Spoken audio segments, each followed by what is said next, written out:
trabalhou muito junto na Bélgica, né, com a influência do Piaget. Perrenot teve este papel.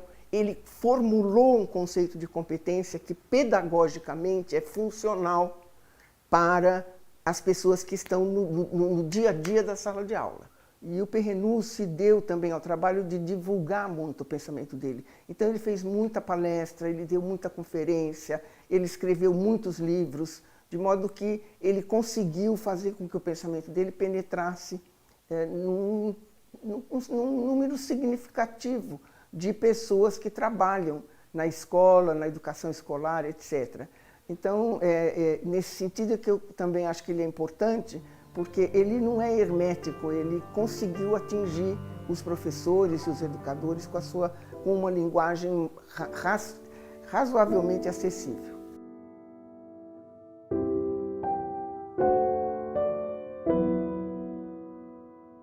A ideia de competência, tal como ela vem na corrente cognitiva, que tem raízes na psicologia do Piaget e que o Perrenot elaborou muito bem, ela é uma vertente muito diferente do que antigamente se chamava skills nos Estados Unidos. O conceito de skills nos Estados Unidos nasce muito ligado à educação profissional, não é? Pensando nas habilidades e destrezas que você tem que desenvolver nas pessoas para que elas trabalhem no nível técnico, não é? Ao mesmo tempo que se desenvolve na Europa um outro tipo de pensamento relacionado, com as suas raízes da psicologia cognitiva, relacionado a como você precisa expressar aquilo que o aluno tem que saber e saber fazer ao fim de um determinado processo ou etapa educativa, né? E isto foi chamado de competência. Quer dizer, o que o conceito de competência agrega nisto? Agrega porque ele muda o modo como você vê o processo de ensino-aprendizagem. Você já não quer mais, você já não pensa o processo de ensino-aprendizagem como aquilo que o professor faz, que é o ensino. Você pensa o processo de ensino-aprendizagem como aquilo que o aluno vive e que resulta numa competência. Porque quando a gente discute competência, a gente está discutindo um processo que a gente não vê, certo? Através do qual um sujeito mobiliza aquilo que ele conhece, mas também mobiliza sentimentos, as suas disposições de conduta, os seus valores, aquilo no que ele acredita, no que ele não acredita, e ele coloca isto tudo em ação diante de uma situação para reagir a uma situação que, em geral, é uma situação complexa. Da mesma forma, o ensino, o processo de ensino-aprendizagem é isto. É uma situação complexa, onde você tem várias vidas em jogo, você tem um conjunto de conhecimentos que são seus e dos alunos e que você tem que trocar. Você tem um instrumento, da mesma forma como o médico tem o seu bisturi, você tem um livro didático, você tem um computador, você tem... E você precisa agir, e agir para que essa situação resulte em alguma coisa. Em que coisa? Numa competência. Portanto, este conceito de competência, ou seja, de que é tudo aquilo que o indivíduo pensa, sabe, sente, valoriza e quer, né, do ponto de vista de vontade, isto tudo é colocado, é mobilizado para uma resposta numa situação complexa.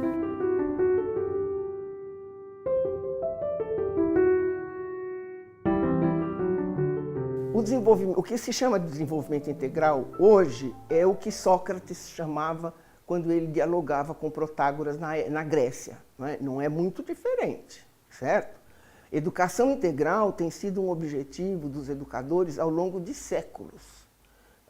Os educadores sempre pensaram em mais do que simplesmente dar conhecimento, ensinar informação para os alunos. Só que hoje ele está colocado dentro de um novo contexto e ele adquire, obviamente, as nuances de um novo contexto, onde, além daquelas competências básicas ou daqueles saberes básicos de se relacionar, de viver na sua comunidade, de entender um pouco o seu país, está se demandando das pessoas muito mais do que isso. Está se demandando o quê?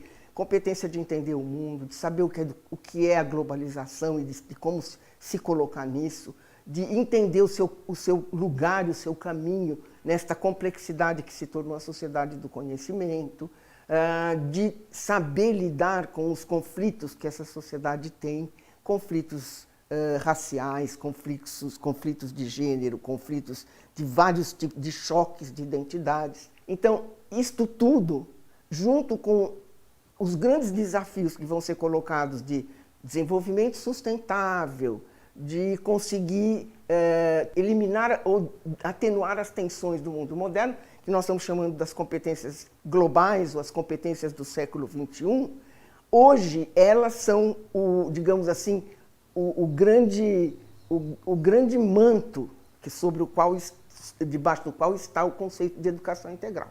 O conceito de competência que está na Base Nacional Comum, ele não difere substancialmente do conceito do PNUD. E chamar a atenção para que o objetivo da educação seja algo mais do que uma narrativa, do que ensinar uma narrativa, não é que é importante no caso do PNUD. Quer dizer, aquilo que o aluno sabe e sabe fazer, ou seja, ele não só sabe, como ele sabe aplicar o que ele sabe. E mais do que isso, ele sabe por que ele sabe e como que ele sabe, que é o ponto mais alto das competências socioemocionais. É você saber como é que você sabe, não é? Que a gente chama até de metacognição.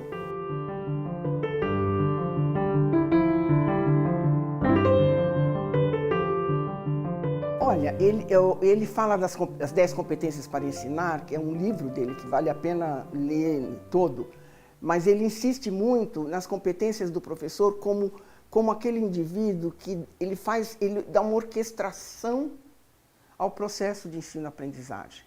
Ele consegue, por exemplo, ele é competente o suficiente para perceber as diferenças dos alunos e conseguir manejar o seu trabalho de modo a atender diferentes alunos em diferentes etapas ou em diferentes momentos de vida. Essa é uma competência para ele muito importante.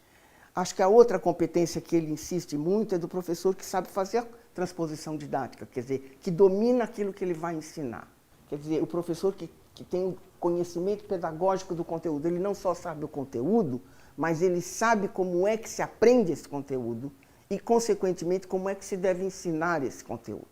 Que tipo de processo de aprendizagem pode satisfazer esse conteúdo para alunos diferentes, não é? Então, essa capacidade de atuar com a diversidade é muito grande.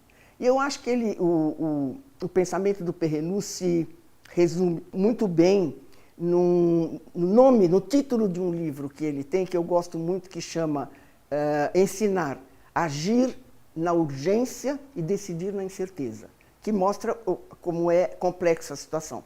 Tanto aquilo que o médico faz, o comandante de avião, o engenheiro que está trabalhando, você ou eu ou o professor, nós todos temos um pouco disso. Nós agimos na urgência. Sempre a gente tem um deadline, a gente precisa agir agora. A nossa ação não é para daqui a 2 dias, é para já, não é? E nem sempre a gente tem todos os dados para tomar uma decisão. Às vezes a gente decide com alguma coisa, mas sem ter grande certeza de que é aquilo. Então, quanto mais você for competente, mais a sua decisão pode ser correta, entende? Quanto mais dados você tiver, mais a decisão pode ser correta. Então, agir na urgência e decidir na incerteza, eu acho que talvez seja o que resume as competências do professor, certo? Isso é verdade, quer dizer, o professor, na verdade, cada vez que ele entra numa sala de aula, ele entra numa coisa diferente, porque os alunos não só são diferentes entre si, mas os alunos diferem de uma semana para outra, de um semestre para outro, né? Eles crescem, eles arrumam namorado e fica feliz, briga com o namorado e fica triste, e tudo isso aparece na sala de aula.